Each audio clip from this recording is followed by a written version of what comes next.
Friends, hi friends, welcome to my welcome channel to my channel Priyatarangalu Priyatarangalu audio audio stories in stories in Telugu. Telugu.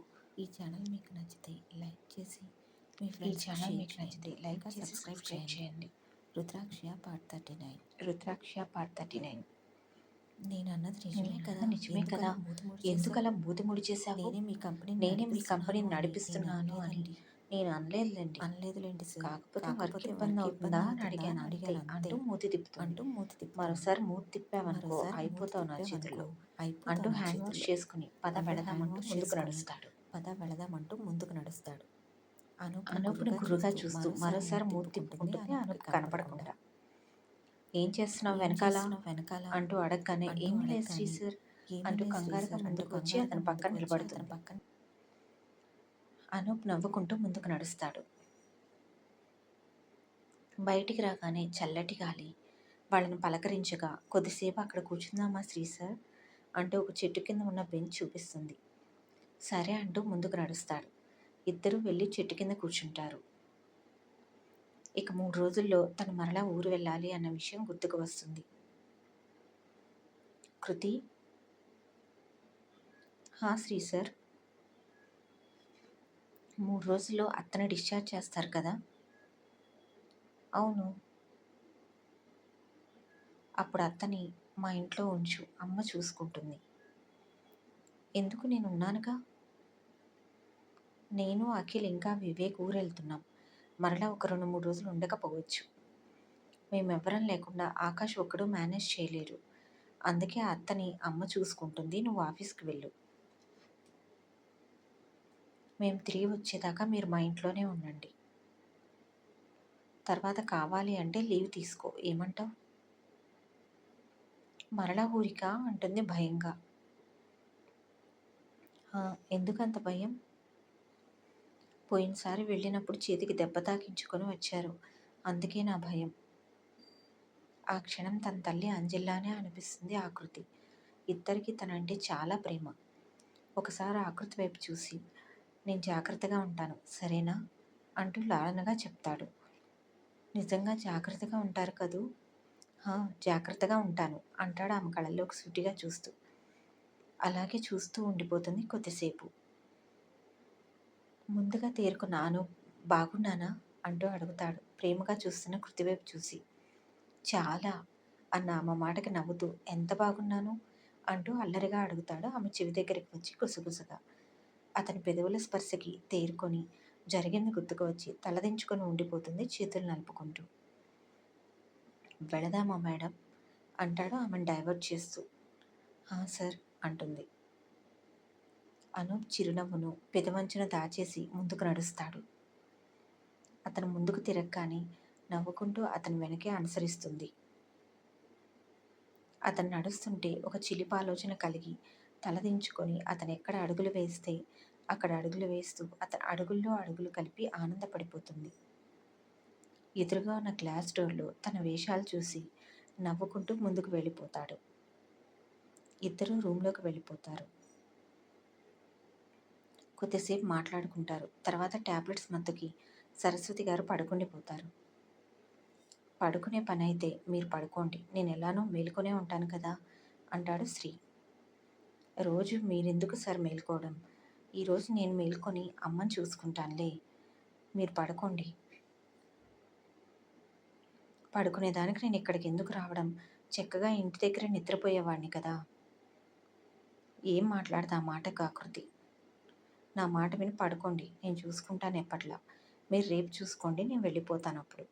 తర్వాత నుండి వివేక్ ఉంటాడు. ఇప్పుడు మేల్కొని ఉంటే రేపు మార్నింగ్ ఎవరు చూసుకుంటారు?" ఇంకా అతని మాటకి ఏమీ మాట్లాడలేక సరే అయితే అంటుంది. ఇక ఆకృతి, కమలమ్మ కూడా పడుకుండిపోతారు. కొద్దిసేపటికి అందరూ నిద్రపోతూ ఉంటారు. అనూప్ మాత్రం మేల్కొని హత్య గురించి ఆలోచిస్తూ ఉంటాడు. అన్ని లింక్స్ దొరికేశాయి. ఇప్పుడు గనక అత్త చెప్పినట్టు ఆ ఊరి పేరు, ఆ తీపి నగరం కాకినాడ కనుకైతే ఆ లింక్స్ అన్నీ మ్యాచ్ అయిపోతాయి.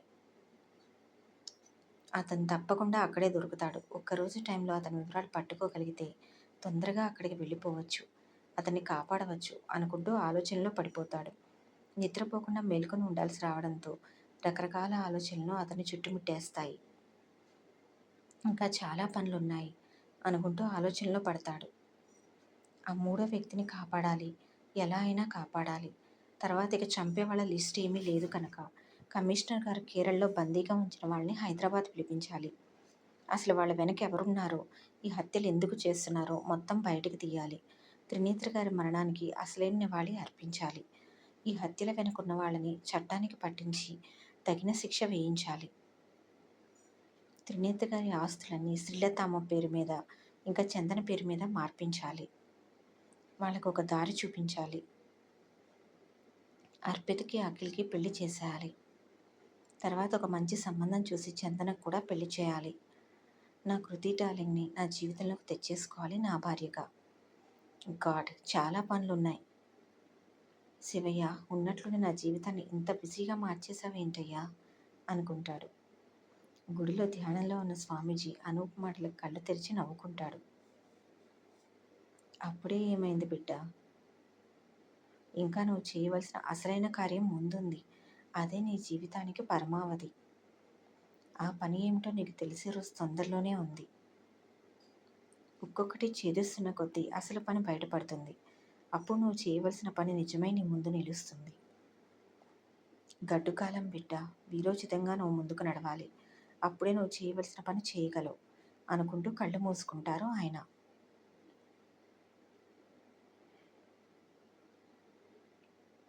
వేకుజామున 4 గంటలు అవ్వగానే వివేక్ వచ్చేస్తాడు. ఏమైంది వివేక్, మన పని ఎక్కడి వరకు వచ్చింది అంటూ అడుగుతాడు అనూప్. ఈరోజు మధ్యాహ్నం కల్లా ఈ వివరాలు మీ ముందుంటాయి సార్.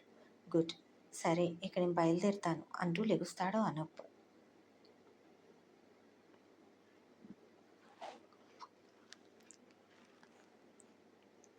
వెళ్ళిపోతున్నారా నాకృతి గొంతు విని వెనక్కి తిరుగుతాడు అనూప్. ఆశ్చర్యపోతాడు ఆమె నిద్ర లేచేసరికి. వెళ్తున్నా, వివేక్ వచ్చేసాడుగా, ఇక తను ఉంటాడు. అయినా నువ్వేంటి అప్పుడే లేచేశావు? నిన్న కూడా నాకు చెప్పకుండా వెళ్ళిపోయారుగా అని మనసులో అనుకుంటూ, అదేమీ లేదు, మెలకువ వచ్చేసింది నాకు అంటుంది తడబడుతూ. ఆమె తడబాటులోనే అర్థమైపోతుంది అనూప్కి. సరే నేను బయలుదేరుతాను అంటాడు ఆకృతి వైపు చూసి. అంటుంది. కానీ తాను వెళ్తున్నాను అని ఆమె మొహంలో స్పష్టంగా కనిపిస్తుంది దిగులు అతని కంటి చూపు దాటిపోలేదు. ఒకసారి సరస్వతి గారి వైపు చూసి బయటికి నడుస్తూ ఆకృతి వైపు చూసి, ఎలాగో లేచావుగా, రా బయటి వరకు అని అనూప్ అనగానే ఆకృతి కళలో మెరుపు వచ్చేస్తుంది. సంబరంగా అనూప్ వెనకాల నడుస్తుంది. వాళ్ళిద్దరి గురించి వివేక్కి తెలియడంతో చిన్నగా నవ్వుకుంటూ కూర్చుంటాడు.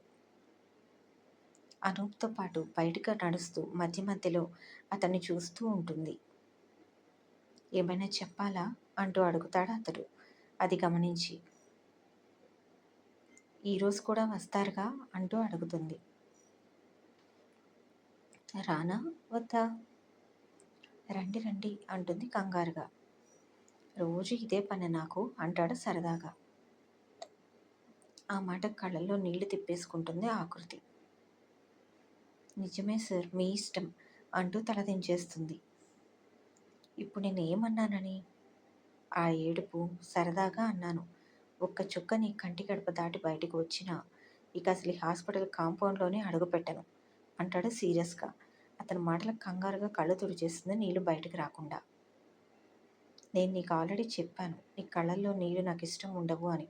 ఎందుకు ప్రతిసారి ట్యాప్ తిప్పి నా కోపం తెప్పిస్తావు? మౌనంగా ఉంటుంది ఆకృతి. ఒకసారి చుట్టూ చూస్తాడు. వేకుజామున కావడంతో ఎవరూ ఉండరు. ఆకృతి భుజం చుట్టూ చేయి వేసి దగ్గరికి తీసుకుంటాడు. అలాగే ఆరాధనగా చూస్తూ ఉండిపోతుంది అతని వైపు. నేను రోజూ వస్తాను సరేనా అంటాడు ప్రేమగా తన ప్రియసఖి వైపు చూస్తూ. అంటుంది తల ఊపుతూ. మరోసారి నీ కళ్ళల్లో నీళ్లు నేను చూశానే అనుకో, నీకు పనిష్మెంట్ ఏమిటి తెలుసా? ఏమిటన్నట్లుగా చూస్తుంది అతని వైపు. భుజం మీద చేతిని అలానే కిందికి దించి నడుం మీద గట్టిగా గిల్లేస్తాడు. అబ్బా అంటుంది నొప్పికి. బిక్కమొహం వేసుకుని అనూప్ వైపు చూస్తుంది. ఇట్లాంటి టాటూలే పడతాయి ఇక, బాయ్ అంటూ కుంటిగా కన్ను గీటి అక్కడి నుండి వెళ్ళిపోతాడు. వెళ్తున్న అతన్ని చిన్నగా నవ్వుతూ అలానే చూస్తూ ఉండిపోతుంది. నడుం మీద నొప్పికి రుద్దుకుంటూ చిరుకోపంగా వెళ్తున్న తన శ్రీసర్ కారు వైపు చూస్తూ ఉండిపోతుంది. అతను వెళ్ళిపోగానే లోపలికి నడుస్తుంది. మరలా మీకోసం సాయంత్రం దాకా ఎదురు చూడాలా అనుకుంటూ. నా జీవితంలో సంతోషాలు మీ వల్లనే వస్తున్నాయి శ్రీసర్. అప్పటిదాకా పేదరికంలో మగ్గిపోయిన నాకు మీరు జాబ్ ఇచ్చి దారి చూపించారు. నయం అవుతుందో లేదో అనుకున్న నా తల్లి కూడా ఈరోజు ఇలా ఉంది అంటే అది మీ వల్లనే.